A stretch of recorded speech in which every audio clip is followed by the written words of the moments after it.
우리가 확률과 통계를 보면 일단 크게 세 단원이 있는데 보통 이제 앞에 좀 천천히 나가다 보면 뒤에서 시간이 쫓기니까 뒤에서 그냥 빨리 확 끝내게 되죠. 그래서 처음부터 이제 요게 세 번에 끝내기는 조금 많은데 세 번 약간 여기가 약간 세 번에서 조금 줄여서 어쨌든 요만큼을 6번에 그리고 통계를 조금 더 많이 4번.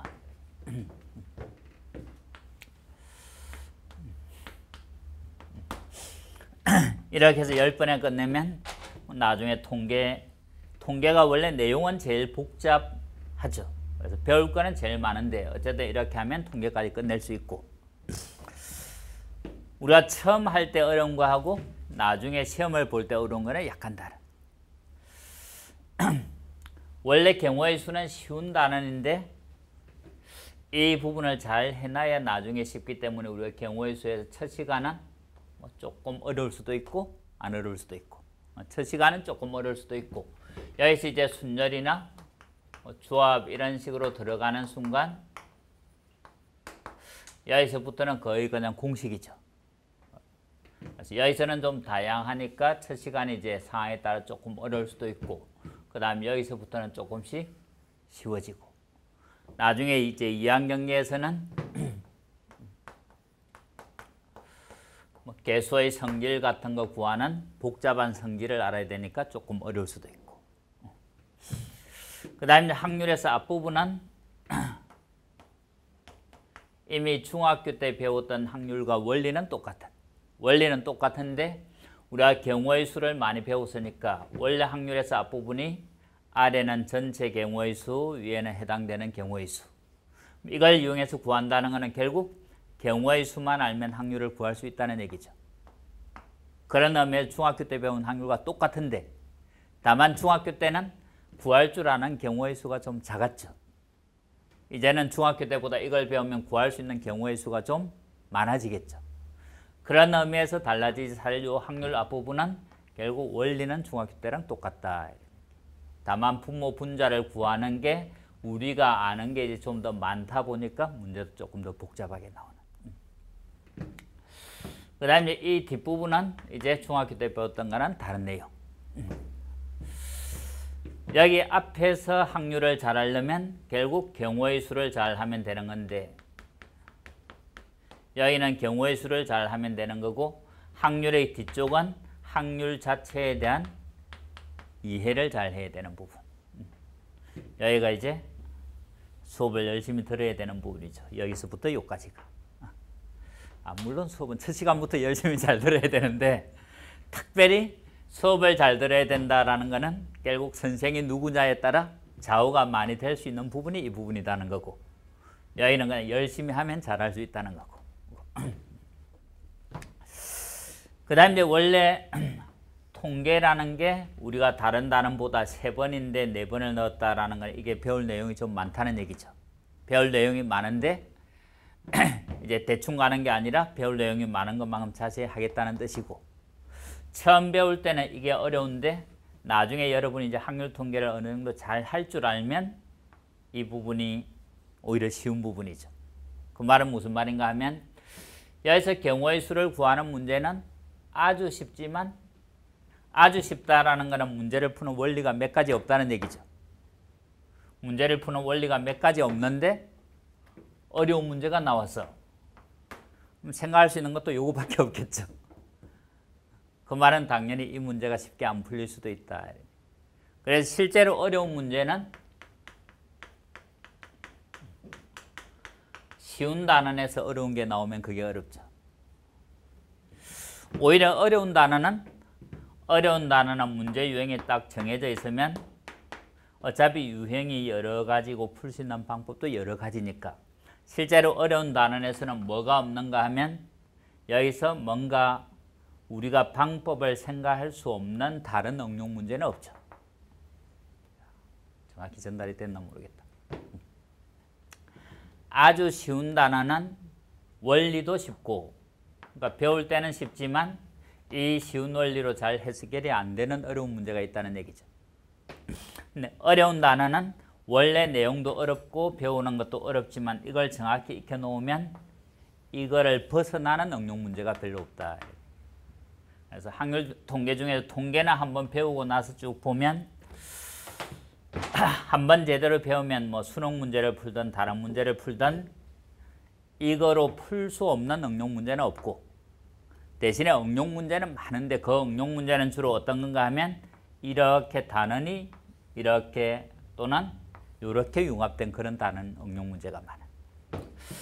여기랑 여기가 융합이 되거나 여기랑 여기가 융합이 되면 당연히 한 문제 속에 두 가지 내용이 섞여 있으니까 어렵겠죠.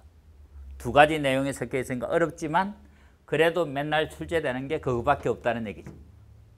갑자기 우리가 예상 못한 이거랑 뭔가 다른 게 응용되면 어려울 수 있는데 통계는 이제 그런 게 없이 그냥 딱딱 한정되어 있는 응용 문제.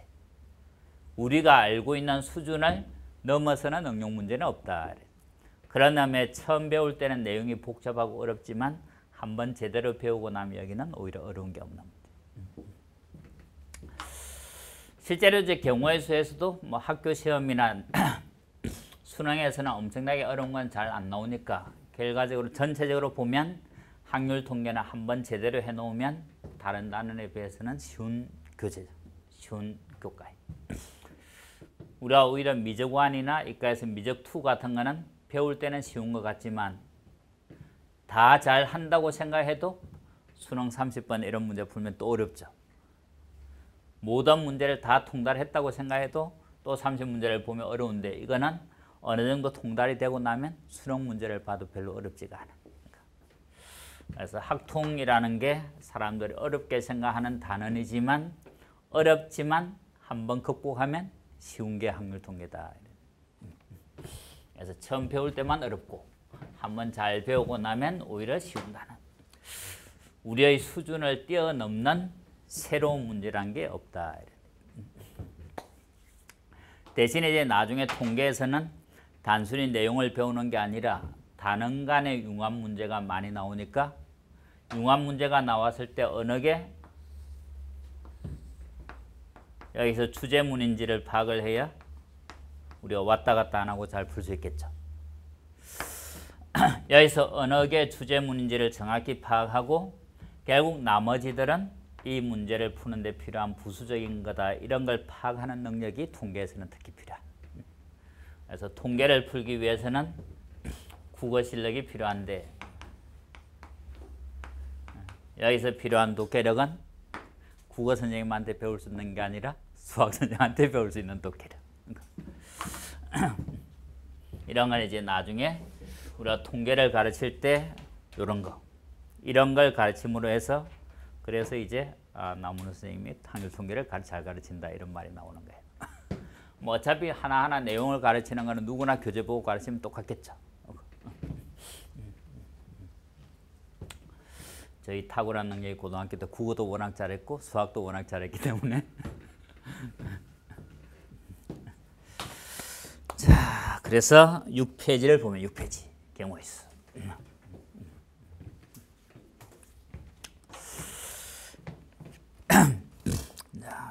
일단 첫 단은 경우의 수에서는 보통 책에서는 이 경우의 수에서 아주 쉬운 문제들만 있죠. 그나마 이제 첫 단원이 다른 교재보다 조금 어렵고 둘째 단원부터는 다른 뭐 교재나 비슷하고 우리가 어떤 실험을 해보는 것을 시행이다라고 해요. 시행. 주사위를 던진다, 동전을 던진다 이런 거를 시행. 그래서 어떤 실험을 해보는 게 시행이고 실험이나 관찰에서라고 하는 거는 결국 시행에서 하는 거랑 같죠.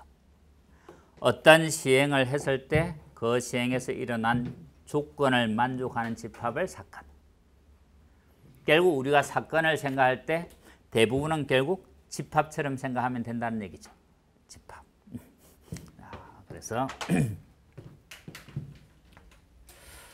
일단 시행이라는 용어가 있고 주사위를 던진다라는 것도 시행이고 동전을 던진다라는 것도 시행. 어떤 실험을 해보는 건데 그 실험이 우연히 지배되는 게 아니라 항상 결과가 같아야 되는. 동전을 던지면 뭐밖에 안 나와? 앞면 아니면 뒷면만 나오죠. 근데 동전을 진하게 던지면 어떻게 돼? 그럼 이제 결과가 다르죠.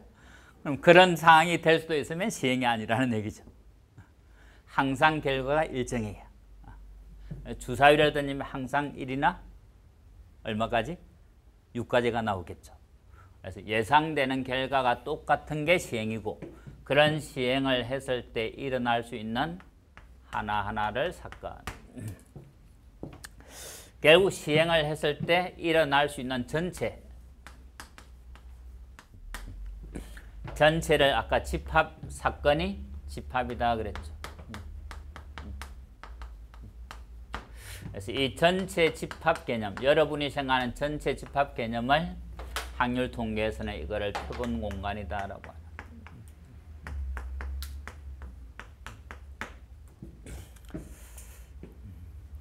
보통 집합에서는 전체 집합을 우리가 U라는 표현을 많이 쓰고, 확률 통계에서는 표본 공간을 U라고 써도 되고, 뭐 S 같은 것을 많이 쓰기도 하고, 이거 뭐 쓰는 사람 마음이죠.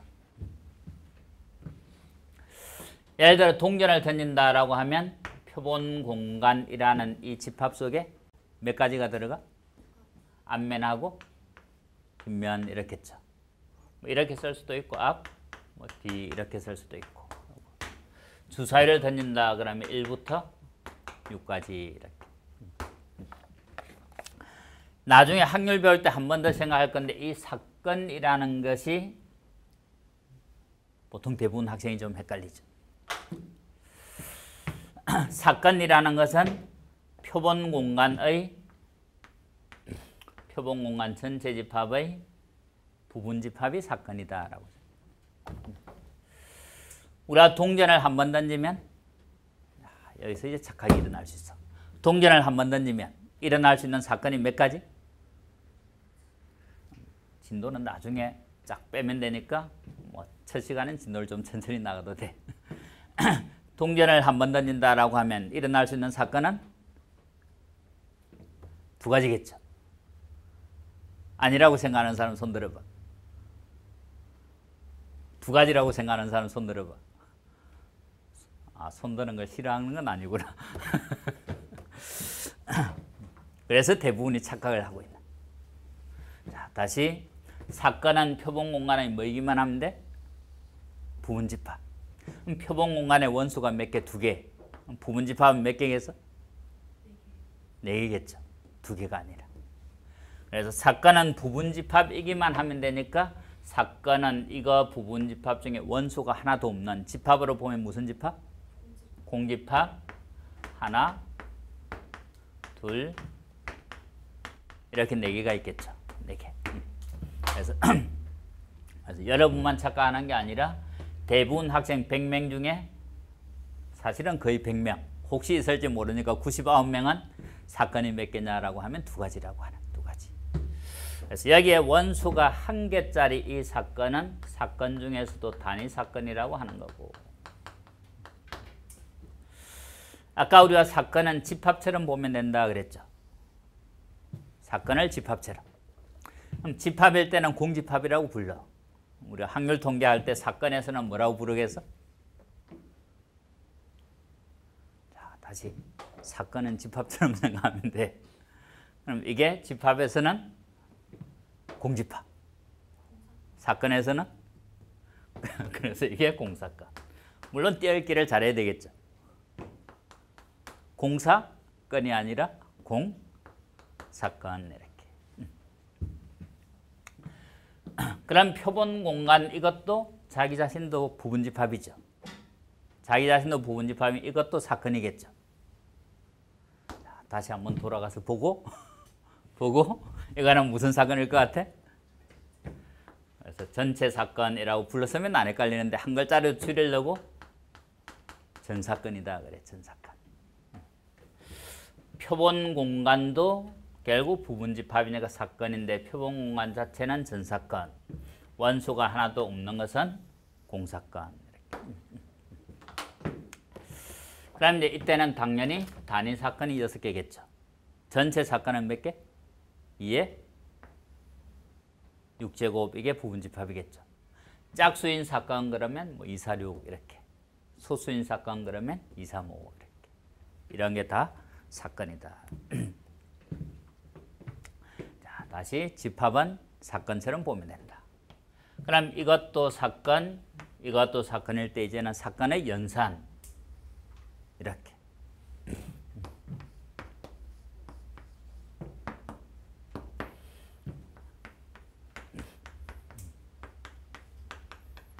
이거는 무슨 사건이겠어? 집합 사건처럼 보면 되니까 이거는 그냥 합사건이야. 설마 하는 생각을 안 하면 되죠. 이거는 무슨 사건? 이것만 교사건이 아니야. 이렇게 하면 좀 이름이 이상하죠. 이것만 집합과 사건이 약간 이름이 달라. 이것만 곱사건이. 집합에서 곱집합은 또 저거랑 다른 거죠. 집합에서 곱집합은 이 곱사건과는 전혀 다른. 집합에서 곱집합은 어떤가 하면 A가 원소가 1, 2 이렇게 있고 B가 원소가 A, B 이렇게 있으면 집합에서 곱집합이다라는 거는 요 앞에는 집합 A 원소가 들어가고 뒤에는 집합 B 원소가 들어가는 이런 게 곱집합. 만약 이렇게 있다면 앞에 될 수 있는 게 1과 2 두 개, 여기 될 수 있는 게 A, B, C 세 개. 이 곱집합에는 원소가 몇 개겠어?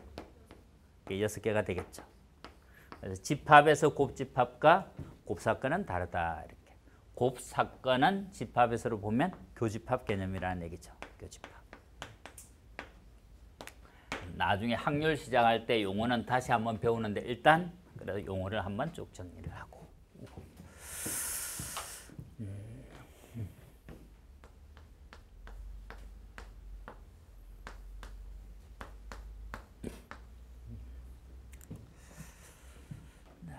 A와 B가 동시에 일어나지 않는 사건일 때, 즉 집합에서 교집합이 공집합일 때, 이럴 때 우리가 집합에서는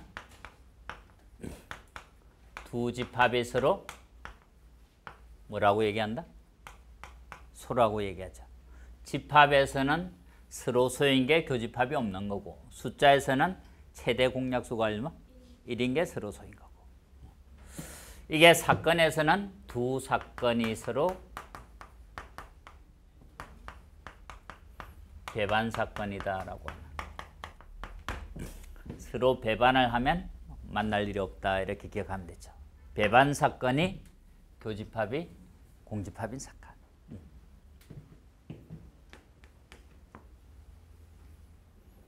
이게 전체 집합, 이게 집합 A면 우리가 집합에서는 여기를 여집합이라고 하죠. 사건에서는 무슨 사건? 아까 곱사건만 아니면 다 집합이 거의 사건으로 바뀌면 이름이 같아. 집합에서는 여집합, 사건에서는 여사건. 그럼 이걸 P라고 하면 여사건일 때도 A와 B의 교집합은 공집합이 되죠. 이것도 서로 배반 사건이 되겠죠. 근데 이제 여사건은 이것도 되고 뭐도 돼야 돼. A와 B의 이것이 이게 돼야 되죠. 이럴 때가 서로 여사건, 이럴 때가 배반 사건. 그럼 우리가 배반 사건과 여사건을 생각할 때 배반 사건이면 여사건이다라고 할 수 있어 없어? 이게 우리가 머리를 딱 놓고 생각하면 안 헷갈리는데 보통 말만 딱 하면 헷갈리죠. 여사건이면 배반 사건이다라고 할 수? 왜냐하면 요거는 조건이 몇 개? 2개. 요거는 조건이 하나. 공부를 잘하면 공부도 잘하고 성격도 좋아 그렇다고 할 수 없어. 대부분은 그렇죠. 공부를 잘하는 학생이 여유가 있기 때문에 성격도 뭐 대부분은 좋지만 안 그럴 수도 있겠죠. 공부도 잘하고 성격도 좋으면 공부를 잘해 안 잘해? 뭐 그럴 리가 있나라고 생각할 수도 있지만 A와 B를 다 만족하면 A를 만족하겠죠. 그래서 여사건이면 배반 사건이 되고 배반 사건이면 여사건이 안 된다는 게 아니라 될 수도 있지만 안 될 수도 있다는 얘기죠. 이게 됐을 때는 이게 될 수도 있지만 안 될 수도 있다. 그래서 이걸 써놓고 하면 모르는데 다음 중 옳은 것은 틀린 것은 해서 이렇게 써보면 희한하게 확률 통계를 다 배운 학생도 절반의 학생이 배반 사건이면 여사건이다 라고 하면 딱 이렇게 하는 게 나중에 여러분이 해보면 아는 의외로 이렇게 많이 하죠. 이걸 딱 써놓고 보면 그럴 리가 없을 것 같죠. 그래서 이제 무심코 하는 실수를 막기 위해서 우리가 어떻게 생각하면 되는가 하면 여사건을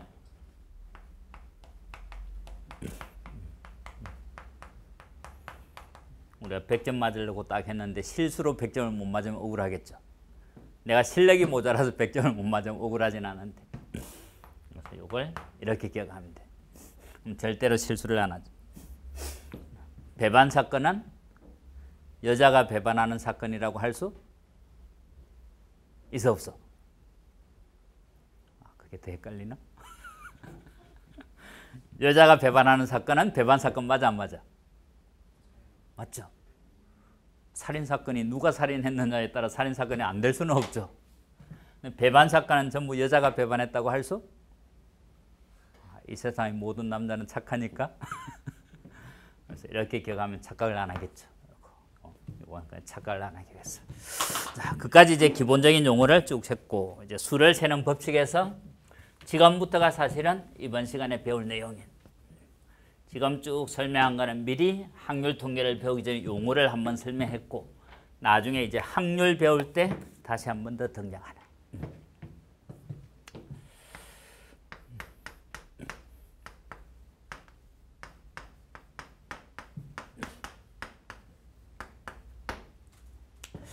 우리가 경우의 수를 셀 때 제일 좋은 방법은 뭔가 하면 제일 좋은 방법은 직접 노가다가 맞는데 노가다라고 내가 쓸 수는 없으니까 직접 세는 게 제일 좋은 방법이에요. 직접 하나하나 세면 뭐 다른 걸 굳이 배울 필요도 없죠. 다른 걸 배울 필요도 없고 어떤 걸 세든 항상 가능한 방법. 근데 뭐가 단점이다? 세다 보면 이게 내가 살아서 다 못 셀 수도 있죠. 자손대대로 세야 될 수도 있고 일단 시간의 문제도 있고 아니면 여기서 막 세다 보면 이점에 위에서 샜는지 안 샜는지 헷갈릴 수도 있죠.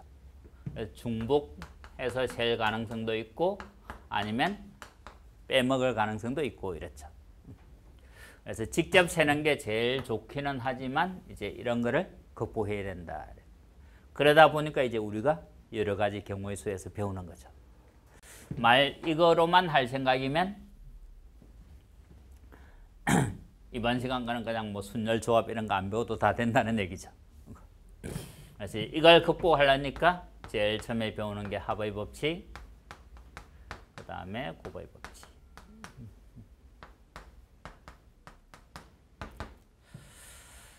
열 문제가 나오면 한 문제점만 복잡하고 대부분은 그냥 더한다는 거고 대부분은 뭐 한다는 거다? 곱한다는 거니까 쉬운 거겠죠. 한 10문제 나오면 한 문제점만 이게 곱해야 될지 더해야 될지가 가끔 헷갈리는 수가 있는.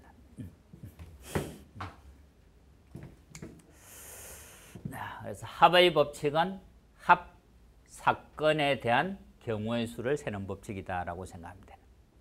아까 합 사건이 집합으로 오면 무슨 집합? 합집합의 원소의 개수를 세는 공식은 따로 배워야 돼? 안 배워도 돼? 이건 집합에서 이미 모여서 NA 플러스 NB 이거였죠. 우리가 두 개뿐만이 아니라 세 개도 알죠. 그래서 일단 기본적인 합의 법칙은 합집합에서 경우의 수, 지금은 이제 합사건이라고 부르는 것만 다르다. 그럼 이제 이렇게 세는데 어떤 경우는 이게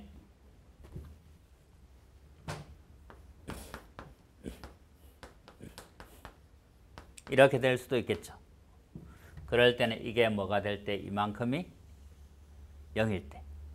그럴 때가 바로 A와 B가 서로 무슨 사건? 배반 사건일 때겠죠. 그래서 우리가 나중에 경우의 수를 배우고 나면 경우를 나누는 거를 잘 해야 되는데 모든 게 간단히 안 세지니까 상황에 따라 경우를 나눠서 세는 걸 잘 해야 되는데 경우를 나눌 때 이거랑 이걸 생각한다면 당연히 위에 것보다 아래 게 세기 쉽겠죠. 그래서 가능하다면 이런 걸 경우를 나눠서 셀 때는 교집합이 없게 이렇게 경우를 나누는 게 좋다. 두 개일 때는 뭐 조금 더 세면 되지만 세 개일 때는 확실히 다르겠죠. 말 세 개를 전부 이렇게 배반 사건으로 나눴다면 이거는 그냥 뭐만 세면 돼? NA 플러스 NB 플러스 N, C로 끝나겠죠. 말 그렇지 않고 이게 A, B 이랬다면 여기에 교집합 두 개 교집합 빼고 세 교집합 또 더하고 이래야 되는. 그래서 우리가 경우를 나눌 일이 있을 때 가능하면 무슨 사건으로 나눠야? 배반 사건으로 나눠야 된다.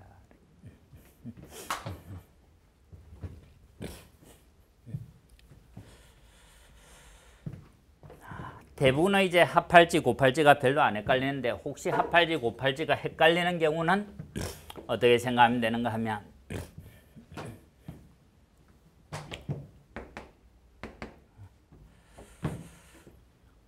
상황이 조금 복잡해졌을 때는 주어진 상황이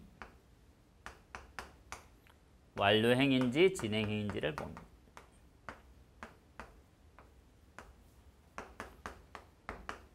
이런 건지 이런 건지.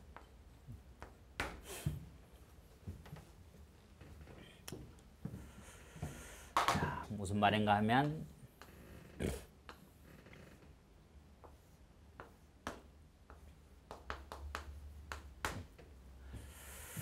색깔이 5색깔이 있는데 여기가 이웃한 부분이 서로 다른 색이 되게 칠하는 가지수를 구하라 그러면 당연히 제일 처음에 여기 칠할 때는 칠할 수 있는 색깔이 몇 가지다? 5가지겠죠. 달라야 되니까 여기는 몇 가지? 지금은 쉽지만 이제 어려울 때를 생각해 이게 더해야 될지 곱해야 될지를 생각해 본다는 얘기죠. 곱해야 돼, 더해야 돼? 쉬우니까 아무 고민이 필요 없죠. 그래서 왜 곱해야 되는가는 여기가 5가지가 있는데 이 5가지 하나하나마다 다시 4가지씩 이렇게 되는 거죠. 앞에 몇 가지가 있고 한 가지 경우마다 다시 몇 가지씩 되는 이럴 때가 곱의 법칙. 나중에 문제가 복잡해질 때를 생각하면 이건지 이건지를 따져보면 우리가 이제 해야 될 거는 여기까지 칠을 하는 상황이죠. 여기까지 칠을 해야 되는데 일단 5 하고 나면 7이 끝나서 아직도 칠을 하고 있어? 아직도 칠을 하고 있죠. 이럴 때가 바로 곱의 법칙이다라고 생각합니다. 근데 여기에 뭔가 하나 칠했고 아직도 칠을 하고 있고 여기가 몇 가지? 이렇게 되겠죠. 이런 게 곱의 법칙.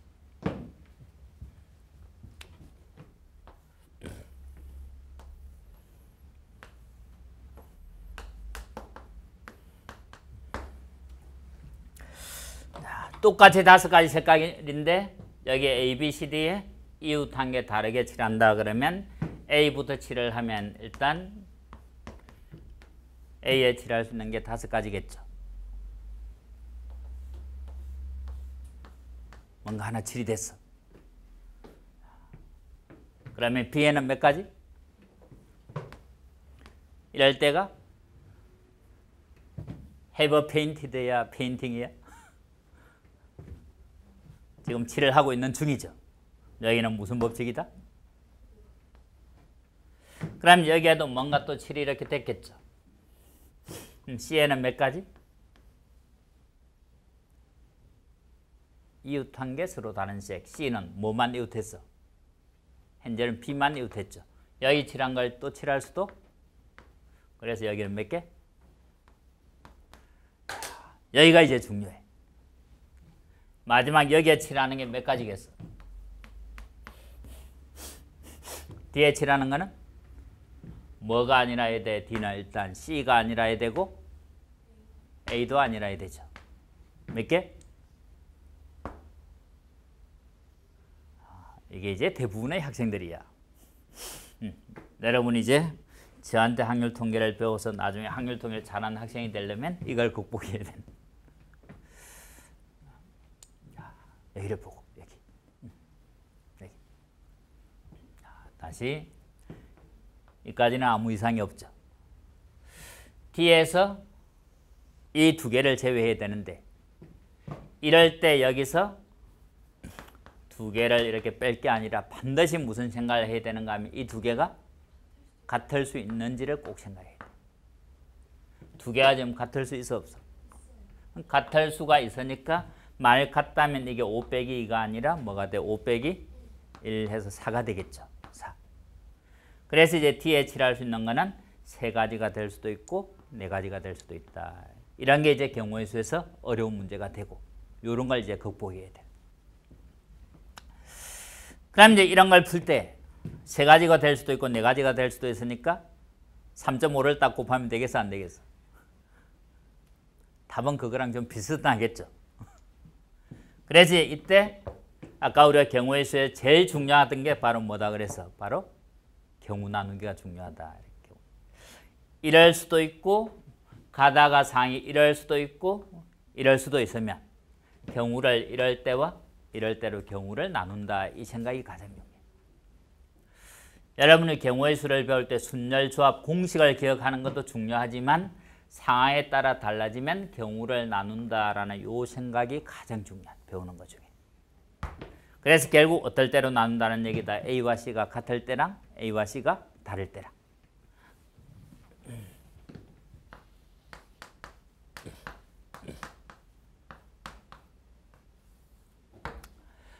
그럼 이제 이때 A부터 칠을 해보면 색깔이 5가지야. A부터 칠을 하면 여기가 같은 색이라는 얘기죠. 여기. 당연히 5가지가 여기 칠할 수 있는 거는 5개. 칠을 하고 있는 진행 중일 때는 곱의 법칙. 여기는 몇 개? 여기 이렇게 칠을 해온 거죠. 여기가 같아야 되니까 몇 가지? D는 이제 이 두 개가 똑같아. D는 A만 아니면 되니까 이렇게 된다는 얘기죠. D까지 칠이 다 끝나서 아직도 칠을 하고 있어?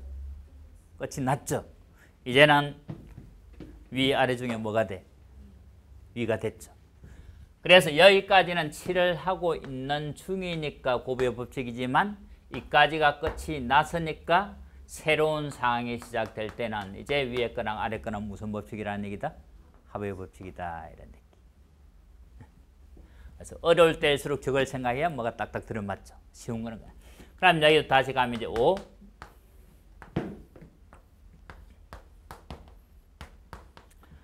4까지 됐고 이제 C 입장에서 여기에 7이 됐고 여기에 7이 됐는데 잘 생각해야 되는 게 C는 원래부터도 뭐는 안 돼? B는 안 되는 거죠. 원래부터도 B가 안 돼서 4가지가 됐던 건데 그 중에서도 이제 지금은 뭐도 아니라야 돼? A도 아니라야 되는 거죠. 그래서 여기가 몇 개? 3개. 이 4가지가 이거랑 이거로 경우가 나눠졌다. 그럼 이제 여기가 2개가 서로 다르니까 뒤에 칠할 수 있는 것도 몇 개? 3개. 여기가 곱의 법칙이고 끝이 나고 또 시작되는 거는 합의 법칙.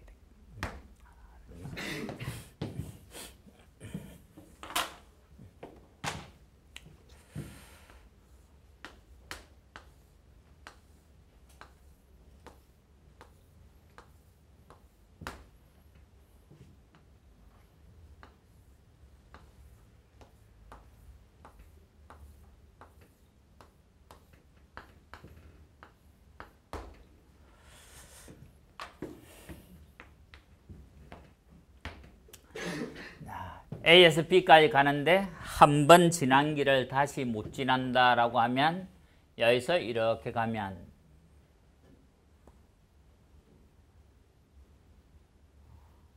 너무 복잡하네. 한 번 지난 길을 못 지난다가 아니라 한 번 지난 지점은 못 지난다 이러면 그럼 이제 여기를 지나서니까 이렇게도 못 온다는 얘기죠. 한 번 지난 지점을 못 지나고 A에서 B까지 가는 가지수를 구하라 그러면 여기서 이거와 이게 있으니까 뭘 해야 돼? 경우를 나눠야 되겠죠. 아까 우리가 제일 잘해야 되는 게 경우를 나누는 거다.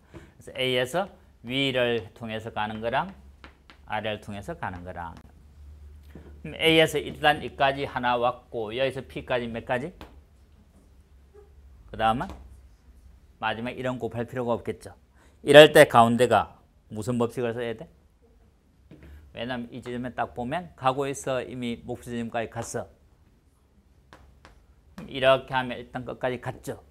이제는 무슨 법칙이다? 이거랑 이거는 합의 법칙.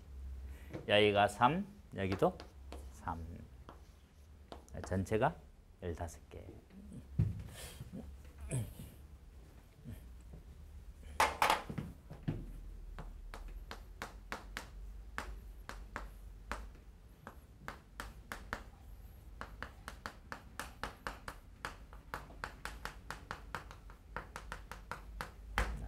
이거는 우리가 순서쌍이다라고 하면 더해서 4가 될 때 x, y가 1, 3이랑 x가 3, y가 1인 거는 같아 달라? 순서쌍으로 물었을 때는 이건 서로 다른 거죠. 만약에 집합이면 1, 3이 되든 3, 1이 되든 같은 집합이겠죠. 그럼 이제 이게 4가 되는 걸, 4 이하가 되는 걸 구하라. 그래 처음부터 막 그냥 제일 작은 수가 1이니까 1, 1, 1, 2, 1, 3, 1, 3은 안 되고 뭐 2 이렇게 셀 수도 있고. 이게 이제 아까 얘기한 가장 좋은 방법이지만 중복되거나 빼먹을 가능성이 있다는 얘기죠. 그래서 이제 경우를 잘 나누면 이것이 2일 때, 3일 때, 4일 때 이렇게 나눕니다. 그럼 더해서 2가 되는 자연수 앞에를 x, 뒤에를 y 쓴다라고 하면 더해서 2가 되는 자연수는 몇 개밖에 없어? 이거밖에 없겠죠. 더해서 3이 되는 거 이왕이면 이 수가 작은 거부터 써야 안 헷갈리겠죠. 1 얼마? 그 다음? 없겠죠. 여기도 1부터 1. 그래서 전체가 몇 개? 6개. 물론 이제 경우를 잘 나눠 세면 되는데 어떤 사람들은 이제 저거를 도형이니까 이렇게 도형에 적용해서 풀 수도 있겠죠.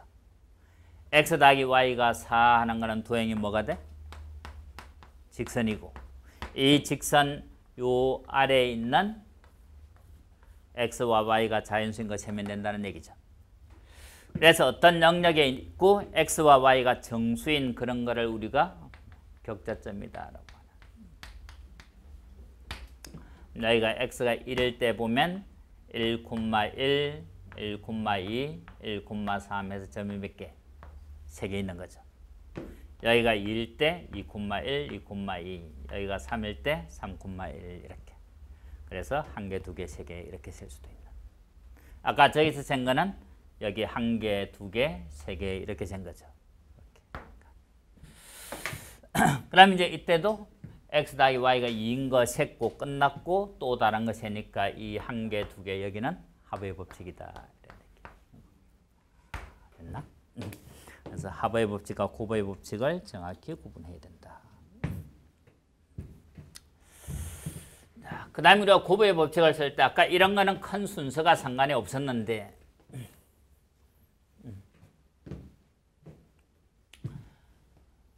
우리가 복잡할 때는 이걸 생각하면 됐고 또 곱의 법칙에서 곱할 때의 순서가 중요하죠.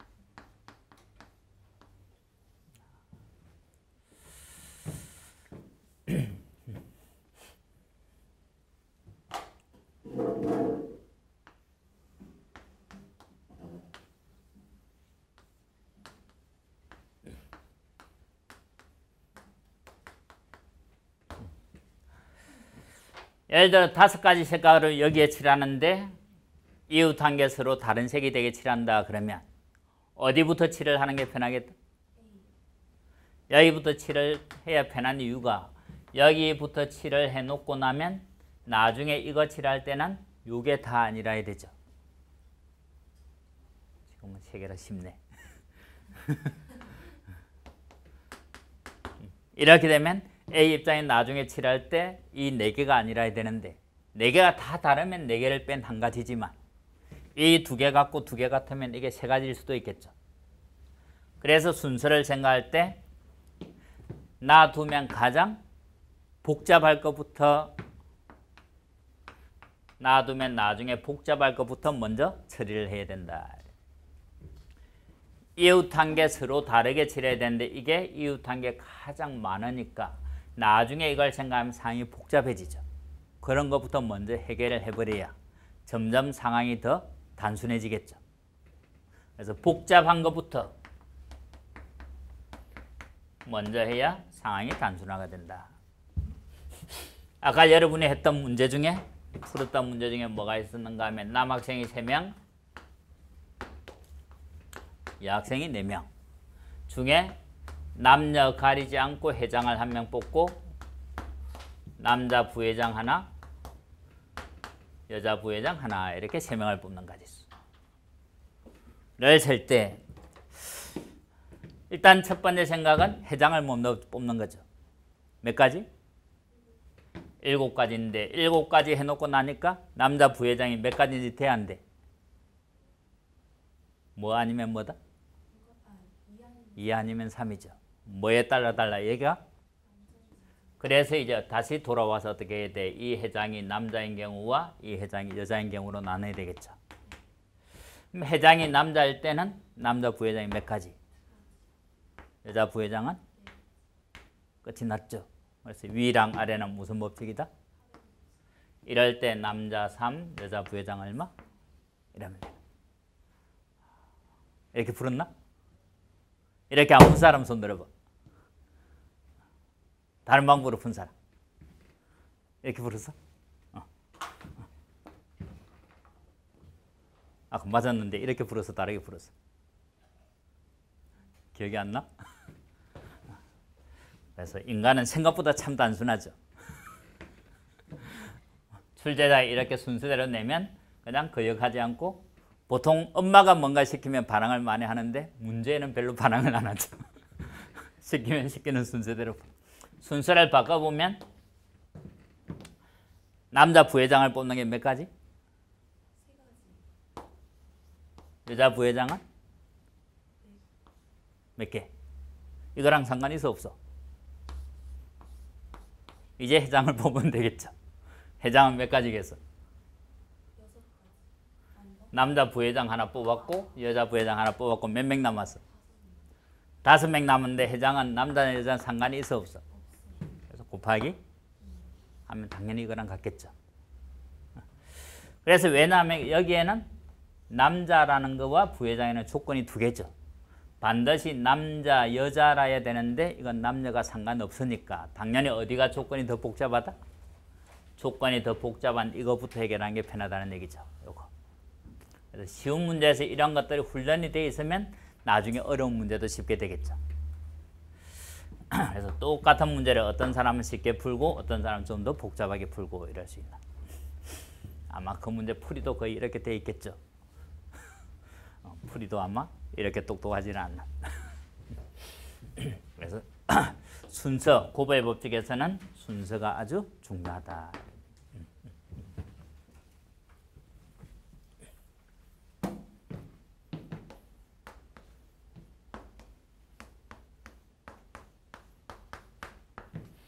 색깔이 몇 가지가 있고 이런 거를 이웃한 게 다른 색이 되게 칠한다. 그럼 당연히 어디부터 먼저 칠해야 되겠어? A가 제일 복잡하죠. 그래서 제일 첫 번째만 잘 잡으면 그 다음은 중간에 약간 바뀌어도 크게 차이가 없죠. 첫 번째가 제일 중요해. 첫 번째 제일 골치 아픈 것부터 먼저 처리해야 된다.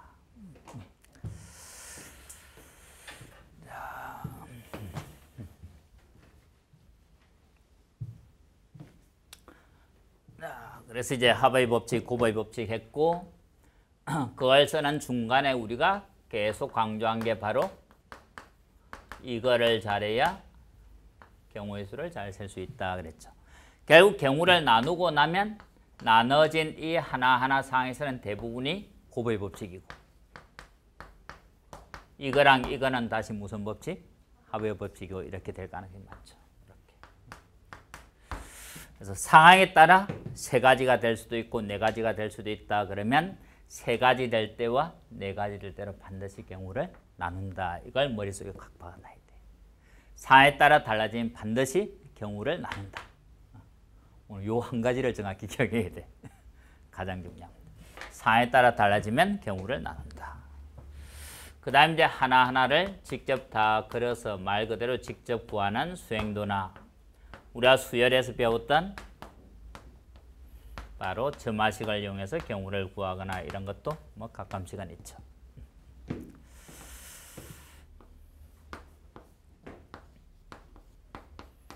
그 다음 이제 경우를 이용할 때 여사건을 이용하는 경우.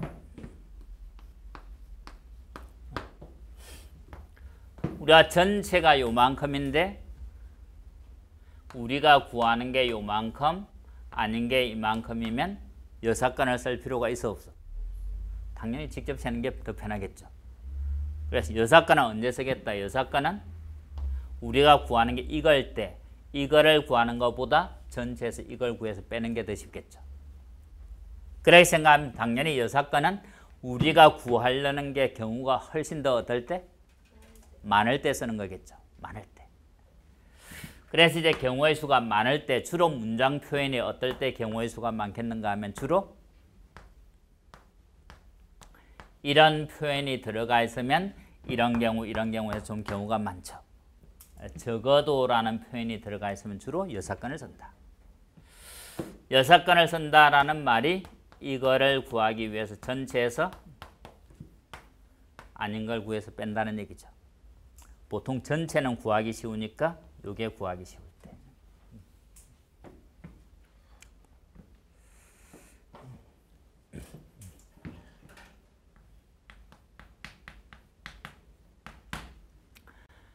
주사위를 한 개 던지면 경우가 6가지. 주사위 3개를 던지면 경우가 몇 가지? 6? 더하기 6이겠어? 곱하기 6이겠어? 곱하기니까 6의 세제곱이 전체겠죠. 전체는 일단 구하기가 쉽죠. 그럼 주사위 3개를 던질 때 나온 세수의 곱이 짝수가 되는 게 이거 중에 몇 가지냐라고 하면 3개가 아니라 주사위 1개면 짝수 홀수가 반반이니까 3개, 3개죠. 이제 3개를 대해서 곱이 짝수이려면 이거 3개 중에 짝수가 몇 개라 해야 돼? 하나만 있어도 되죠. 2개 있어도? 그래서 적어도라는 말이 문제 속에 그대로 들어있을 수도 있고 이것처럼 적어도라는 말이 문제 속에는 없지만 우리가 번역을 해보니까 적어도라는 말이 나올 수도 있겠죠. 이렇게. 그래서 이 말을 번역하면 결국 3개 중에 적어도 하나가 짝수 이렇게. 그래서 이럴 때는 이제 216에서 여사건은 곱이 뭐가 되는 거? 홀수. 적어도 하나가 짝수인 여사건은 3개가 다 뭐인 거? 이런 거겠죠. 여기가 몇 가지? 1, 3, 5 여기도 그래서 3의 세제곱 이러면 되겠죠. 이렇게. 그래서 문제 속에 적어도가 없어도 번역을 하면 적어도가 될 수도 있다.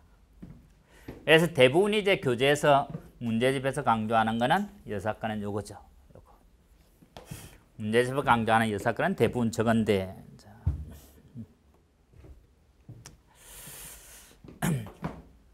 그래서 10개가 나오면 대부분이 이게 한 8개인데 한두 개는 이제 그렇지 않을 수도 있다는 얘기죠. 우리가 10개 중에 한 8개점을 풀 수 있는 학생이 되려면 여기까지만 해도 되는데 남들이 못 푸는 한두 개도 풀려면 조금 더 알아야 된다는 얘기죠. 우리가 가장 중요한 게 경우 나누기. 이번 시간에 한 9번 좀 강조했죠.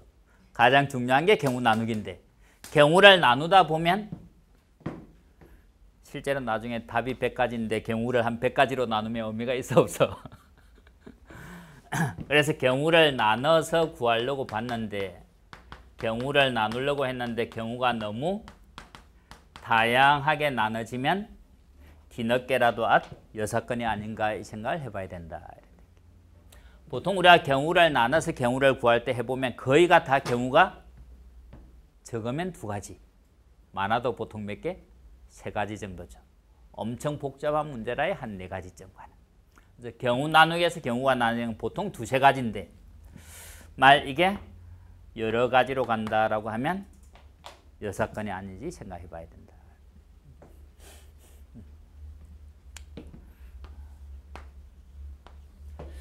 그 다음에 아까 예를 들어 이제 이런 경우에 보면 이런 경우에 우리가 대부분의 문제는 서술형이 아니라 객관식이죠.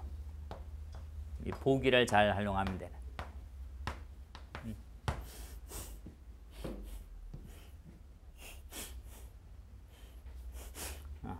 선생님이 고등학교 다닐 때는 시험 문제를 내는 선생님도 순진해서 다음 중 옳은 것은 하면 잘 모르겠으면 보기 중에 제일 긴 게 답이죠. 답도 아닌데 굳이 이렇게 길게 쓸 필요가 없나. 요즘 이제 그런 거를 학생이 다 안다는 전자에 또 출제위원회 출제하기 때문에 지금 이게 아까 이 문제를 냈는데 우리가 이거를 번역을 딱 하면 6건이다라는 걸 아는데 말 그 생각을 못했을 수도 있겠죠. 못해서 뭐 직접 경우 나누기나 다른 걸 시도했을 수도 있나. 근데 그럴 때는 이제 어떤 게 참조가 되는가 하면 요게 답인데 전체는 누구나 쉽게 알죠. 근데 보기가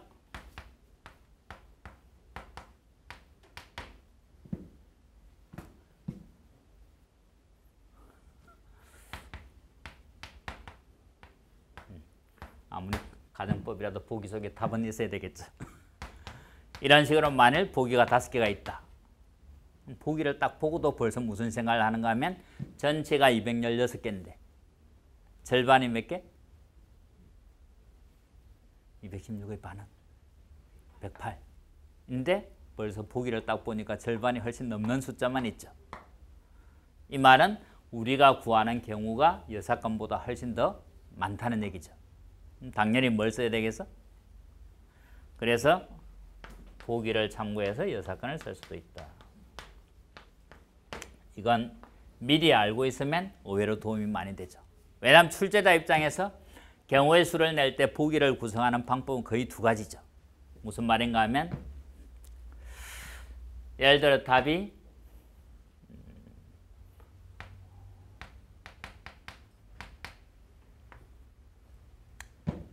예를 들어 답이 210인 문제라고 있다고 치면 출제자 입장에서 일단 210이라는 정답을 몇 번의 정답을 두고 싶을지를 결정하겠죠. 보통 여기에 210을 두면 대부분 문제는 앞에는 210보다 작고 뒤에는 크고거나 여기가 크고 작고거나 이게 뭐 컸다 작았다 보기를 이렇게 내는 사람은 없죠. 그럼 이제 여러분이 출제자라고 생각하고 한번 생각을 해보면 여기가 210이면 여기는 대충 얼마쯤 하겠어? 뭐 대충 이런 식으로 보기가 구성되거나 여러분 출제자가 돼도 이럴 것 같죠. 아니면 두 번째 방법은 뭔가 하면 여기가 210이면 경우에서 뭔가를 안 곱했을 수도 있겠죠. 더 곱하거나 뭔가를 안 곱했다고 생각하면 여기서 이 5, 7, 3, 2 중에 뭔가를 안 곱했다. 가연장 2를 안 곱했다라고 치면 얼마 배? 뭐 이런 식으로. 아니면 여기에 2를 더 곱해서 아니면 3을 더 곱해서 이렇게 구성할 수도 있겠죠. 보기를 구성하는 거의 이 2가지라고 보면 되는. 그럼 2가지 중에 이럴 때는 이제 이게 큰 도움이 안 될 수도 있지만 50%의 확률이 이 경우는 이것만 해도 도움이 된다는 얘기죠. 그래서 여사건을 쓸 때 이런 것들을 생각할 수도 있다. 이래야 남들이 잘 못 푸는 문제까지 우리가 잘 풀 수 있다. 됐나? 자, 그럼 거기 문제에서 보면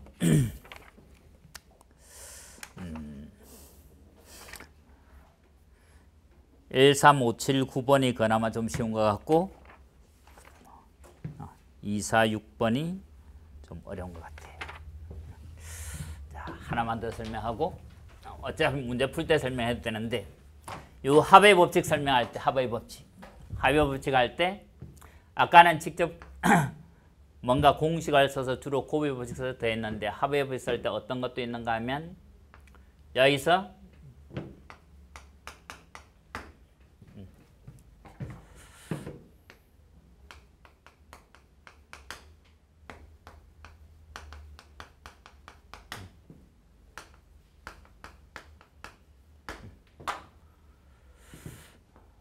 엄마 아파트 사거리를 통해서 학원을 올 수도 있고 대치 사거리를 통해서 학원을 올 수도 있고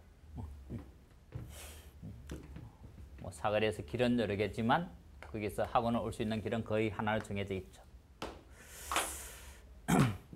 근데 집에서 이까지 가는 길이 뭐 걸어가는 길도 있고 버스 타는 길, 지하철 타는 길도 있는데 걸어가는 길도 여러 개, 뭐 버스도 여러 개 해서 이까지 갈 수 있는 게 방법이 5개. 여기서 여기까지 갈 수 있는 방법이 4개. 현재 지를 보면 엄마 아파트에서 대치사거리로 갔다가 학원으로 올 것 같지는 않죠. 혹시 이건 제 지리를 모르나? 여기가 엄마 아파트 사거리, 여기가 학원, 여기가 대치사거리야. 그럼 가운데 학원이 있으니까 일로 왔다가 설마 일로 갔다 오지는 않겠죠. 여기도. 여기 사이에 뭐 왔다 가는 길이 없다고 치면 여기서 이까지 가는 가지수가 몇 가지겠다? 이거겠죠. 그래서 합의 법칙은 어디까지 갈 수 있는 지점이 있으면 그 전 단계까지 가는 게 몇 가지를 세서 더하는 합의 법칙. 그래서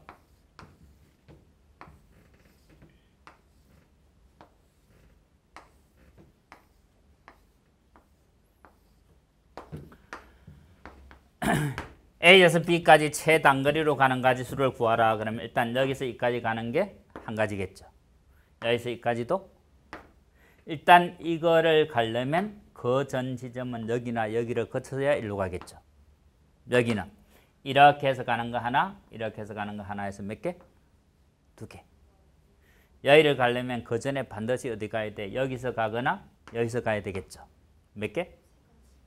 이렇게 되겠죠. 그래서 이런 거는 이제 어떨 때 편한가 하면 요만큼 못 지나는 지점이 요만큼 이렇게 있다. 이럴 때. 이럴 때 여기 이래 보면 4, 5, 6 이렇게 금방 되죠. 이렇게 여기는 3개. 어차피 여기는 이렇게밖에 안 되겠죠. 여기는 이렇게 못 오니까 이렇게 5 계속 오겠죠. 답이 11 이렇게 되는.